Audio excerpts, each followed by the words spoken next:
Good morning. I'm the Moon Mama. Happy Sunday. And Sunday's a day governed by the sun, and the sun is currently in Aries, and the moon is in Gemini today. So the sun in Aries is really a fascinating time at this time of the year because Chiron is also in Aries and will be for about 9 years. And Chiron is the energy of the wounded healer. And in Aries, that is this energy of healing yourself, becoming your own savior, is what that is. It's like, how can you save yourself? And because Aries is spring, and so it's the resurrection energy, right? So Christ energy. And so, how do you access your Christ consciousness, which is the energy that will save you, right? And Aries sun, the sun energy, Aries is about the warrior. So having the courage to save yourself, having the courage to face yourself, having the courage to be true to yourself above all else, to be loyal only to you. This is tough for people because people so want to give our energy and power to others, and we really feel this need to be partnered and connected. And there is deep value in partner and connection, but it's not valuable if you're not deeply partnered and connected to yourself, your higher self, your truth, your way of being, your pattern for life. And so for me, I have Chiron in Aries. I was born with Chiron in Aries. Chiron comes around every 50 years. So when you are 50 years old, you will hit your Chiron's return. My Chiron is at 1 degree of Aries, and what that was is my relationship with my father.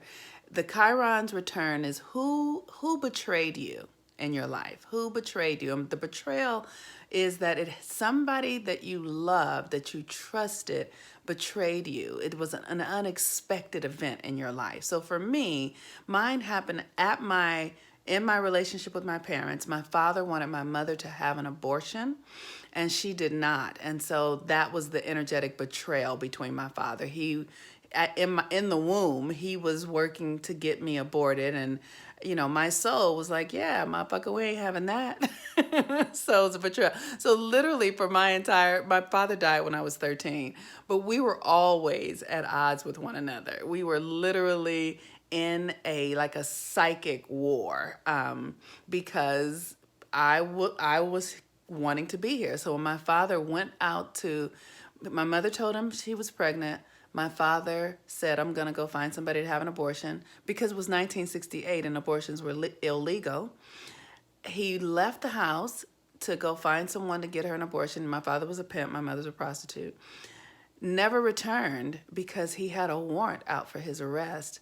Got picked up by the police and went to jail until I was born, and was locked up in jail until my mother actually gave birth to me. And so there's a part of me that because the story came to me early, like I remember it. I remember internally, energetically fighting for my life. I remember being at war with my father, and it just created this thing in my life that put me at war with the masculine, not just my father, but the masculine. So I became really heavy in my feminine energy, meaning that I'm more internal, not capable of really functioning well out in the world, which has been a benefit on a lot of levels, but it was also a handicap. So this energy is about me learning how to be really true to myself, and especially in the face of aversion, especially in the face of obstacles. And it requires that I am loyal to myself. So like if I meet a man and he's a Christian, for instance, I let them know, like, yeah, I'm not a Christian.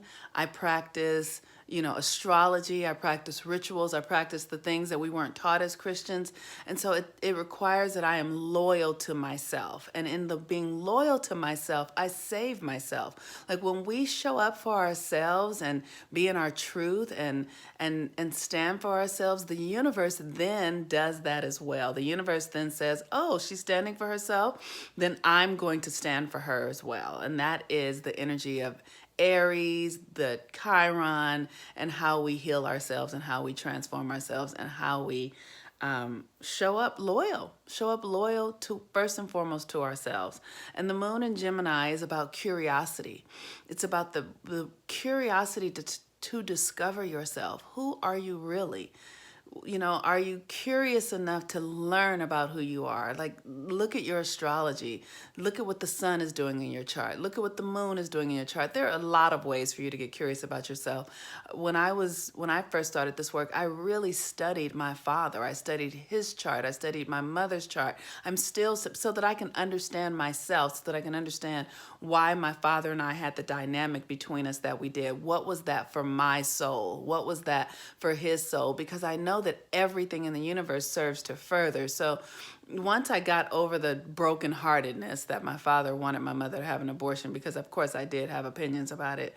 But once I got past that and realized that, oh, this is here to help me learn and become myself, my curiosity took over. And the more I learned who my father was and who my mother was and who my grandparents were, the more I understand myself. And the more I'm able to do this kind of work and help us all learn. And so literally let your curiosity lead you into who you are and what you are here for and what you have to offer, especially at this time on the planet when everything is transforming right before our eyes. I really believe wholeheartedly, and this is crazy, but I believe that the slave trade happened so that we could be here at this time, because there's an energy inside of us as Black Americans that comes from that 400-year experience that is rich energy. Like, we are durable and we can endure. We are magical. We're creative. We're powerful. But it was through understanding my family and the lineage of my family and what we had gone through that I've discovered like how powerful and magical we are, when this country would tell us that we're nothing and that we don't, we don't belong, and we are at the effect of things. Like, this coronavirus experience is so memorable to me of what happened in New Orleans, when Katrina came.